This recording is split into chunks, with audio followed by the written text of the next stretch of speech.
Subscribe channel Truth.id dan aktifkan lonceng notifikasi untuk mendapatkan informasi seputar live streaming dan video khotbah terbaru. Posisi tombol subscribe berada di kanan atas channel kami dan jangan lupa nyalakan loncengnya.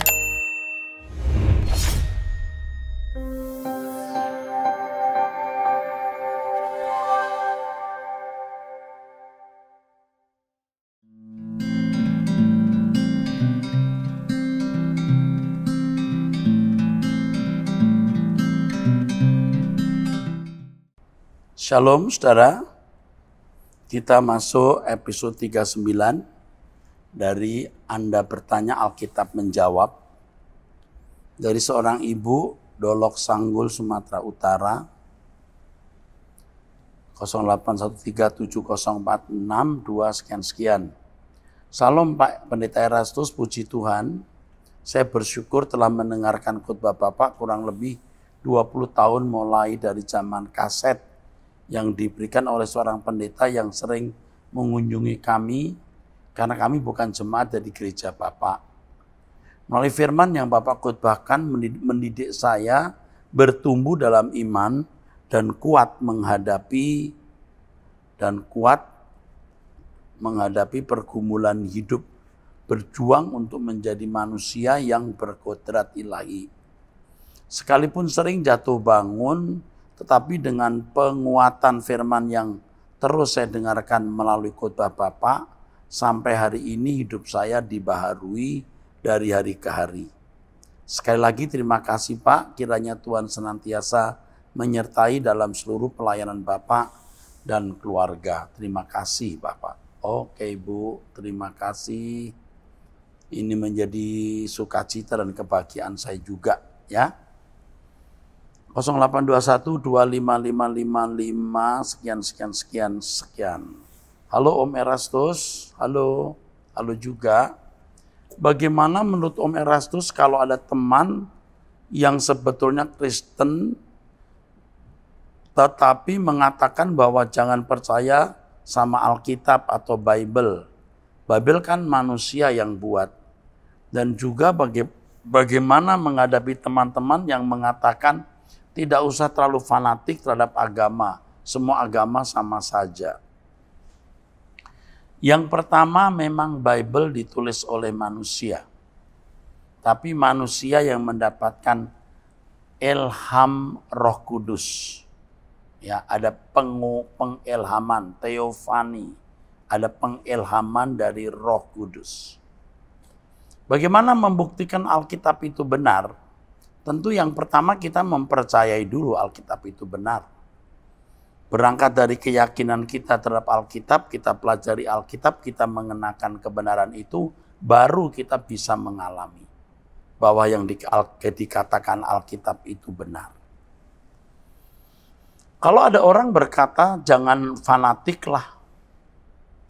Ikut Tuhan Yesus tidak bisa tidak fanatik, tidak bisa tidak ekstrim. Harus fanatik, harus ekstrim. Tapi fanatik ekstrim yang benar. Bukan fanatik ekstrim yang melukai orang lain. Yesus datang ke dunia menebus dosa kita mati di kayu salib itu tindakan yang sangat ekstrim. Dan kita patut juga memperlakukan dia secara ekstrim. Tuhan Yesus yang mengajarkan kepada kita, kasihlah Tuhan Allahmu dengan bukan separuh, bukan 90%. Segenap hati, segenap jiwa, segenap akal budi, segenap kekuatan. Itu ekstrim. Persembahkan tubuhmu sebagai korban yang hidup, kudus, dan yang berkenan kepada Allah. Ya, itu ibadahmu yang sejati. Jangan serupa dengan dunia ini. Itu ekstrim. Kalau kamu tidak melepaskan dirimu dari segala milikmu, kamu tak dapat jadi muridku. Itu juga ekstrim. Jadi memang harus ekstrim. Oleh sebab itu bahaya yang paling tidak disadari oleh banyak orang Kristen hari ini adalah hidup dalam kewajaran. Kita tidak boleh hidup dalam kewajaran. Kita harus hidup, harus se-ekstrim-ekstrimnya mencintai Tuhan. 08129218 sekian. Salam Pak Eras, selamat siang. Saya mengikuti ibadah di live streaming selama ini. saya tidak lagi mendengar pengakuan iman rasuli dibacakan di waktu sebelum live streaming. Pengakuan iman rasuli masih yang bisa dengar diucapkan jemaat kalau ibadah minggu saya di GSKI Citycon Sleepy Immanuel. Oke, terima kasih karena kami juga sudah merancang untuk mengucapkan pengakuan iman ini. Ya, kami sudah merancang. Kami akan munculkan nanti, pasti. Ya, terima kasih.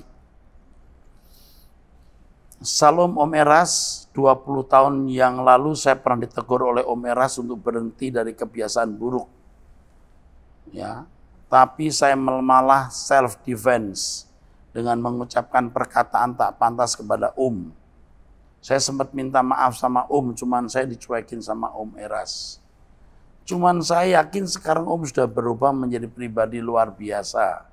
Saya sudah jadi jemaat Pak Eras hampir 5 tahun. Maafin saya ya Om atas kelakuan saya yang dulu. Terima kasih atas firman-Nya. Buset, saya lupa siapa saudara. Tapi terima kasih ya untuk ini. Saya salut, saya appreciate untuk saudara ya. Sudah minta maaf tapi Om cuekin. Ya saya minta maaf kalau saya pernah mencuekin. Ya oke. Apakah saya berbuat gini waktu itu atau mungkin saudara salah menangkap sikap saya. Tapi baiklah kita berdamai dan kita pulang ke surga bersama. Ya. Dari 0856111111 sekian. Terima kasih. 0812620226 sekian. Pak Eras, saya mau tanya soal Yakobus 1 ayat 14. Jadi gimana dengan suami saya yang suka selingkuh? Oh, Yakobus 1:14 ya. Kita harus membaca dulu ayat Alkitabnya, saudaraku ya. Yakobus 1 ayat 14. Saya akan bacakan dulu ya. Yakobus 1 ayat 14.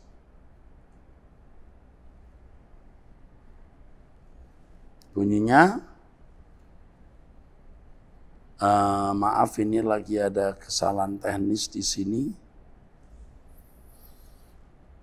Yakobus 1:14. Baiklah, saya bukakan dulu. Oke, ya, bentar, saya buka. Thank you. Yakobus 1:14. Tetapi tiap-tiap orang dicobai oleh keinginan sendiri karena diseret dan dipikat olehnya. Oke. Ya. Ia melakukan itu karena ia dipikat ya oleh keinginan dan nafsunya sendiri. Gimana dengan suami saya yang selingkuh? Mohon penjelasannya. Waduh, saya tidak bisa menjawab ini. Lalu yang bagaimana maksudnya? Apakah sudah bertobat atau belum ini? Kalau dia tidak bertobat, pasti masuk neraka. Pasti masuk neraka. Tapi kalau dia bertobat, Tuhan mengampuni dan melupakan dosa-dosanya. Dan masih diberi kesempatan masuk dunia yang akan datang. Nah sekarang masalahnya kepada ibu atau istri,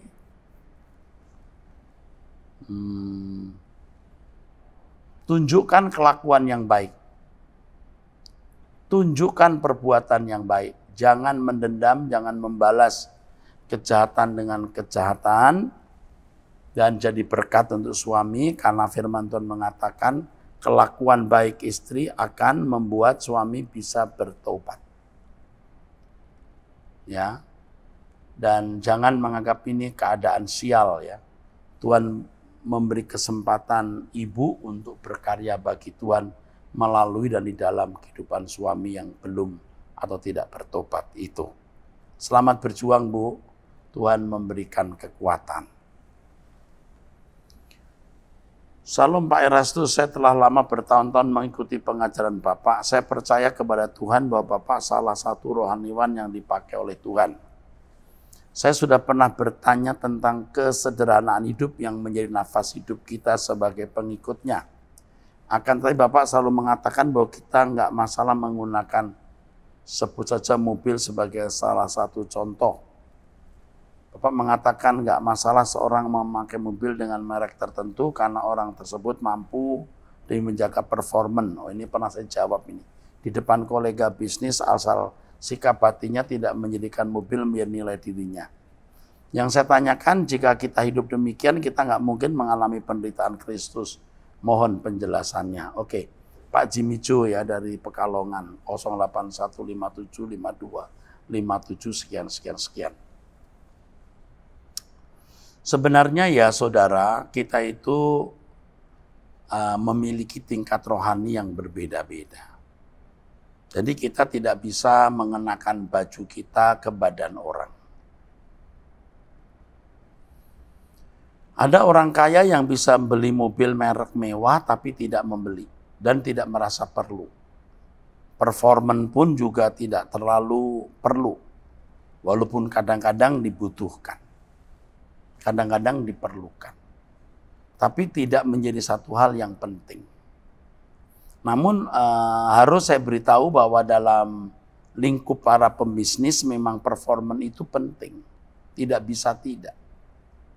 Anda berbisnis dengan orang yang kelas bisnisnya sudah ratusan miliar, bahkan triliun, lalu saudara memakai mobil kelas harga 150 juta, setir sendiri, itu orang bisa ragu-ragu atas kemampuan saudara. Bisa ragu-ragu.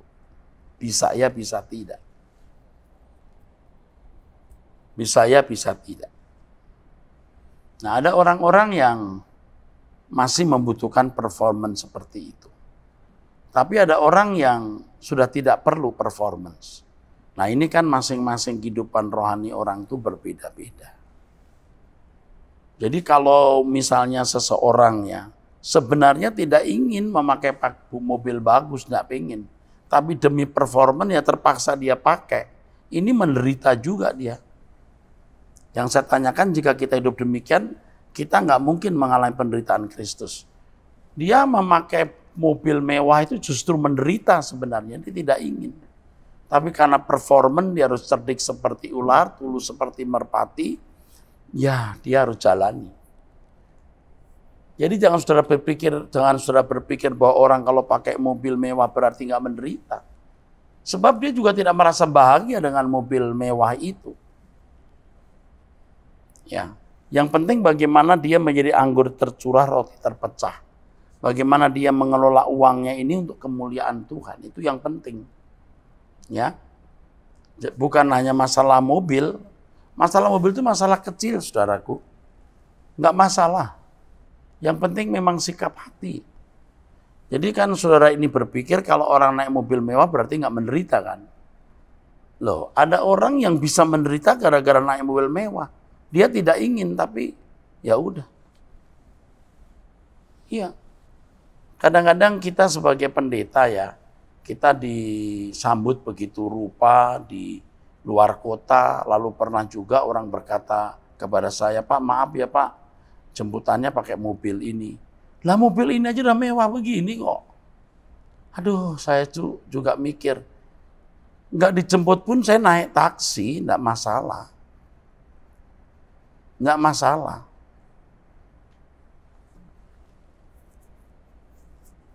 Kalau orang mengusahakan saya mobil bagus supaya Bapak bisa tidur di mobil, nanti karena Bapak kurang tidur, jalan macet 1 jam, 1,5 jam di jalan, Bapak bisa tidur dengan mobil yang baik.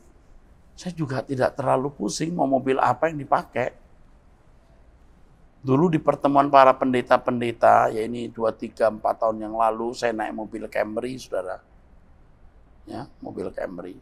Saya suruh sopir saya, tolong parkirnya jauh, saya di drop di tempat yang jauh baru jalan kaki. Karena banyak pendeta tidak naik mobil. Lalu saya naik Camry itu sakit saya juga, saudara. Tapi ada pendeta yang sengaja naik mobil mewah berhenti pas di depan gedung pertemuan. Aduh, ya mungkin dia nggak merasa itu kesombongan karena merasa itu dia perlu jarak yang dekat, mungkin saja. Tapi kalau saya sengaja parkir di tempat jauh deh, ya, terus saya jalan kaki ke gedung pertemuannya. Yang menyambut saya berkata, "Pak sendiri Pak, naik apa?" Ada. Kalau saya diundang di satu pelayanan, terus terang ya di satu kota gitu saudara, saya tuh ingin rileks juga. Saya nggak mau dijemput, nanti diajak makan. Belum tentu saya senang dengan jenis makanan yang dihidangkan gitu saudara. Saya sering berkata, aku diundang mau tapi catatan begini, jam kebaktian di mana aku tahu aku akan datang. Jangan tanya di mana nginep saya. Sebab kalau dia sediakan saya hotel seharga 1 juta atau 800.000, tapi sekretariat menyediakan saya hotel kelas 1,5 juta. Karena kita punya corporate. Jadi enggak enak kan? Jadi dikiranya kita minta minta hotel yang bagus. Maka saya berkata, pokoknya saya datang pada jam kebaktian. Kita nanti sewa mobil, ya, mobilnya mau bagus, mau besar, sekaligus untuk jalan-jalan di kota itu, saya bebas. Saya nggak mau dia mengatur saya. Lagi pula saya jadi tidak enak. Dan saya juga sering memberikan catatan. Malam hari setelah KKR saya tidak bisa diajak makan. Atau tolong kolekte jangan diberikan. Kalau dia masih nekat memberikan, saya bilang, saya kembalikan. Buatlah saya pulang dengan bahagia. Karena kami ada tim misi yang sudah menyediakan dananya, ya. Jadi naik mobil bagus juga kadang-kadang siksaan buat kita. Jadi jangan berpikir mobil bagus terlalu membahagiakan, saudara. Ya, ngerti ya, saudara? Jangan dipersoalkan lah, sederhana atau tidak itu sebenarnya kembali kepada sikap hati. Selamat pagi Pak Erastus, saya Ratna dari Bekasi. 67 tahun, ini sudah tua, ibu-ibu ya, sudah tua, cukup umur maksud saya. Suami saya sudah lebih dahulu dipanggil Bapak di surga. Pak, saya mau tanya yang dimaksud dengan berbuah itu yang bagaimana ya Pak? Apa kalau tidak bisa memperoleh jiwa baru disebut tidak berbuah? Apakah jiwa baru itu dari yang belum percaya Tuhan Yesus saja atau yang sudah bergereja di gereja lain tapi diajak pindah gereja? Sering hal ini membuat saya gelisah mengingat usia saya sudah lanjut dan keterbatasan saya. Saya ingin bisa menghasilkan buah yang baik untuk Tuhan selagi saya masih bisa. Terima kasih. Yang pertama, buah itu adalah karakter Kristus di dalam hidup kita. Karakter Kristus. Kita menjadi saksi. Petrus berkhotbah, 3.000 orang bertobat. Stefanus berkhotbah, mungkin 3.000 batu dilemparkan kepadanya. Mana yang lebih sukses? Ya, kan bukan jumlah orang yang kita bawa menjadi anggota gereja sebenarnya. Yang pertama adalah karakter Kristus kita peragakan, itu buah. Yang kedua, hidup kita berdampak. Ibu memiliki dampak bagi anak-anak, anak-anak memiliki dampak bagi anak-anaknya atau cucu-cucu ibu, dampak bagi masyarakat. Itu nanti baru dibuka di langit baru, bumi baru, di pengadilan Tuhan. Itu berbuah. Lalu memenangkan jiwa itu bukan hanya membuat orang non-Kristen menjadi Kristen. Tidak cukup juga orang dari anggota gereja tertentu pindah anggota gereja lain. Memenangkan jiwa artinya merubah manusia. Sehingga orang itu tidak lagi mencintai dunia. Sama seperti menjala jiwa. Jiwa seperti menjala ikan. Ikan itu dari rawa, dari sungai, dari laut, ya dari danau, dibawa sampai ke meja makan sudah digoreng, dinikmati. Jadi kalau ikan ditangkap lalu masih klepek-klepek, masih hidup, bisa balik lagi ke laut kan percuma. Sama seperti gandum dari sawah atau dari ladang sampai menjadi roti. Begitulah orang yang diselamatkan, jiwa yang dimenangkan dari manusia berdosa menjadi manusia ilahi yang menjadi seperti Yesus. Amin. Itu. Puji Tuhan. Salam Pak Erastus, saya diberkati dan menjadi lebih paham tentang kekristenan sejak mendengar ajaran Bapak. Saya sudah menikah 20 tahun, namun sejak tahun kedua, tahun-tahun pertama bertahan. Sejak tahun-tahun pertama bertahan. Akhirnya tahun 2018 saya mendua. Saat ini sudah berakhir. Sejak tahun lalu suami berubah baik sampai sekarang. Pertanyaan saya, apakah saya harus mengaku penyimpangan saya tersebut kepada suami? Saya khawatir kehidupan keluarga kami yang saat ini bahagia menjadi hancur karena pengakuan saya. Terima kasih. Kepada yang bertanya, nomor teleponnya pun tidak perlu saya sebut ya. Nanti bisa terdeteksi dari NN saja. Ini ibu ya, ini wanita ya. Saya larang keras Anda buka rahasia kepada suami. Yang penting Anda sudah berhenti dari perselingkuhan, Anda bertobat, Allah mengampuni, Allah melupakan. Bahkan Anda harus berdoa minta agar perselingkuhan itu tidak dibongkar oleh Tuhan. Dan saya yakin tidak, kalau saudara berhenti benar-benar. Di surga pun tidak ada catatannya. Kenapa? Karena Allah karena Allah melupakan. Jangan cerita. Karena Allah sudah melupakan dan Anda sudah berhenti dari perselingkuhan itu, bukan? Buang ke dalam lautan yang paling dalam, oke? Dan di atasnya beri tulisan dilarang mancing di sini. Oke. Pak Erastus, perkenankan saya bertanya walaupun sebenarnya saya malu untuk menanyakan hal ini. Saya seorang pria yang sudah berumur 50 tahun, istri 1, anak 2. Kurang lebih baru 1 bulan terakhir ini saya mengikuti khotbah Pak Eras. Dan sudah ada tahap-tahap perubahan pada diri saya. Pertanyaan saya, boleh atau tidak berjualan rokok? Sungguh saya malu, tapi saya perlu kekuatan untuk ambil keputusan dan melangkah lebih lanjut. Terima kasih. Berjualan rokok kan bukan berarti Anda merokok. Kalau saudara memiliki supermarket, Anda punya warung, jualan rokok enggak? Jualan bukan? Ya. Anda menjual jasa di sini. Ya. Tetapi jangan mempengaruhi orang seiman untuk merokok. Karena merokok merusak bait Allah. Jadi kalau saudara berjualan rokok untuk jual jasa, tidak menjadi masalah. Tetapi saudara, usahakan saudara menjadi berkat bagi sesama. Ya. Kalau saudara bisa memiliki pekerjaan yang lain, bekerjalah untuk yang lain. Jika mungkin. Jika tidak, Anda bisa menjual jasa ini. Oke? Lewati hari. Sekali lagi, kalau bisa melakukan pekerjaan yang lain, lakukan. Jika tidak, sementara waktu Anda menjual jasa berjualan rokok ini. Ya, oke? Jangan jadikan masalah besar. Oke. Salam Pak Eras, saya mau tanya tentang karunia bahasa roh yang ada di 1 Korintus 4 ayat 14 ayat 22.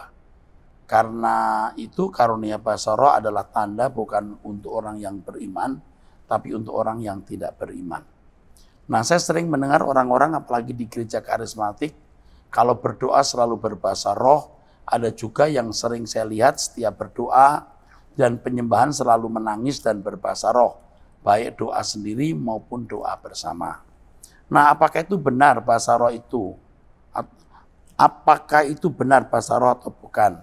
Karena di ayat 22 tadi dikatakan bahasa roh adalah tanda untuk orang yang tidak beriman. Mohon pencerahannya, Pak. Maksudnya Anda mesti baca seluruh ayat ini. Ketika engkau berbahasa roh, datang orang yang tidak kenal Tuhan. Mereka akan mengatakan, mabok ini orang. Tapi kalau yang mendengar itu orang beriman, mereka diteguhkan atau dikuatkan. Artinya, ketika seseorang berbahasa roh, maka akan bisa menjadi tanda. Kalau ada orang tidak beriman, menuding, menganggap itu kacau, mabok, berarti orang itu tidak beriman. Maksudnya itu. Jangan saudara katakan bahasa roh tanda orang tidak beriman, artinya orang yang berbahasa roh itu tidak beriman. Bukan si pelaku, si penonton. Tanda bagi si penonton. Tanda bagi yang melihat. Tetapi saya harus menambahkan di sini bahasa bahwa bahasa roh itu satu dari sekian banyak tanda. Dan hari-hari ini lebih banyak bahasa roh yang palsu daripada yang benar. Jadi berhati-hatilah dengan bahasa roh. Jelas ya saudara? Tanda bagi orang tidak beriman artinya dari respon orang lain yang melihatnya. Puji Tuhan. Shalom Pak Erastus, saya mau tanya pakai baju yang ada gambar barong yang dari Bali apa betul nggak boleh lagi orang Kristen sama baju yang ada gambar naga seperti baju Sintia juga nggak boleh, mohon penjelasan. Di Alkitab dikatakan seperti ular dinaikkan di padang gurun, begitu Yesus juga dinaikkan. Ya, sebenarnya tidak masalah. Itu gambar-gambar itu tidak memiliki masalah, cuman harus diperhitungkan. Satu, batu sandungan bagi orang lain. Dua, memang bisa merangsang kuasa gelap. Karena yang namanya barong, yang namanya ular, itu lebih menyimpulkan, menjadi simbol bagi kuasa kegelapan. Jadi, tidak menjadi prinsip sebenarnya. Tetapi jangan jadi batu sandungan bagi orang lain dan jangan membuka celah. Saya memiliki satu batik yang ada gambar seperti wayang lalu gambar dua naga itu. Sekali-kali saya pakai juga, saudara. Ya, saya nggak merasa terganggu. Kenapa? Saya anak Allah, malaikat-malaikat menjaga saya. Tapi karena itu menjadi batu sandungan, saya tidak pernah pakai di gereja. Dan kalau perlu tidak, kalau dalam pertemuan-pertemuan sekuler, saya bisa pakai itu. Tapi terus terang kalau jujur nih, setiap kali pakai itu saya nggak sejahtera. Dulu waktu saya beli, saya tidak tahu ada gambar itu. Atau orang membelikannya. Saya nggak ngeh itu. Oke?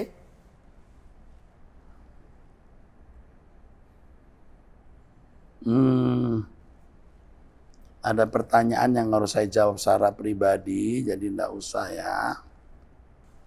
Shalom Pak Pendeta Erastus, saya hampir 2,5 tahun mendengar khotbah Bapak dari grup Pak 6. Umur saya sudah 62 tahun. Saat ini saya lebih mengerti tentang kebenaran, iman yang hidup dan tujuan hidup. Berkat khotbah Bapak sekarang ada di grup kecil Ibu Lansia untuk memahami yang Bapak ajarkan. Doakan kami ya Pak Eras. Dari Ibu Nurhawati Siagian Medan. Baik Ibu, ya. Holong urakutuho di bakasan Tuhan. Amin. Baik. Selamat Pak Eras, terima kasih sudah menjawab pertanyaan saya yang pertama. Saya sangat diberkati dengan Anda bertanya, Alkitab menjawab. Saya mau bertanya Pak, misalnya saya berbuat dosa dan minta ampun. Kemudian Tuhan mengampuni dan melupakan. Bagaimana hubungan dengan hukum tabur tuai? Apakah saya tetap menerima dari apa yang saya tabur, walaupun Tuhan sudah mengampuni dan melupakan? Tuaian itu bisa dalam bentuk hati yang tidak sejahtera. Wah, itu bisa siksaan. Tetapi kalau itu dilanggar terus, Tuhan bisa memberikan tuaian yang lebih menyakitkan, saudara. Jadi tuaian itu bisa berupa hati yang tidak sejahtera dan Tuhan tidak memberikan pukulan yang lebih keras. Tuhan tahu kok, tidak patut mendapat pukulan yang lebih keras. Tetapi kalau masih bandel, masih buat salah terus, Tuhan bisa memukul lebih berat. Jadi jangan lakukan lagi dosa itu. Ya, oke. Salam Pak Eras, saya berumur 54 tahun, jemaat MAG Mall Arta Gading. Biasanya jika saya bermimpi, saya anggap sebagai bunga tidur. Ya. Tapi akhir-akhir ini saya sering sakit dan setiap sakit saya selalu bermimpi orang yang sudah meninggal. Orang tua, nenek, kakek, dan lain-lain. Dulu papa saya juga seperti itu ketika sakit suka bermimpi orang yang sudah meninggal, lalu beberapa lama kemudian papa saya meninggal. Apakah ini berarti saya tidak lama lagi hidup di dunia dan segera meninggal? Karena saya menderita beberapa penyakit, darah tinggi, jantung, kolesterol, sakit kepala, lambung. Saya ingin ke LB3, tapi saya masih punya tanggung jawab seorang anak yang masih pemuda. Tolong jawaban ya Pak, terima kasih Tuhan berkati. Bu, ini Ibu ya. Ibu jangan mengimani mati muda ya, atau jangan mikir negatif. Orang tua, orang lain boleh mengalami itu. Tapi ibu masih punya tanggung jawab anak yang masih muda ini. Sekarang yang penting ibu jaga pola makan, pola hidup yang baik. Hati harus dibuat senang. Jam 7 pagi sampai jam 9 berjemur. Banyak minum air putih. Hindari gula, lemak. Itu lakukan, ya. Dan mungkin bisa minta nasihat dari Pak Wiknyo Tanto, ini jemaat Rehobot dari Mall Arta Gading ya. Mall Arta Gading ini sebuah mall, saudara, di lantai 3 dan 5 kami ada kebaktian ya. Ada gedung gereja yang bisa menampung sekitar 3.500 sampai 4.000 jika dipadatkan. Dan ini ibu salah satu. Dan nanti bisa menghubungi pengurus untuk tanya nomor teleponnya Pak Wiknyo atau ikuti seminarnya bagaimana memulihkan metabolisme tubuh. Baik ibu panjang umur lah ya, masih 54 tahun. Saya ini sudah 61. Ya oke, ya jangan meninggal dunia dulu. Oke, Tuhan berkati. Sola Gracia.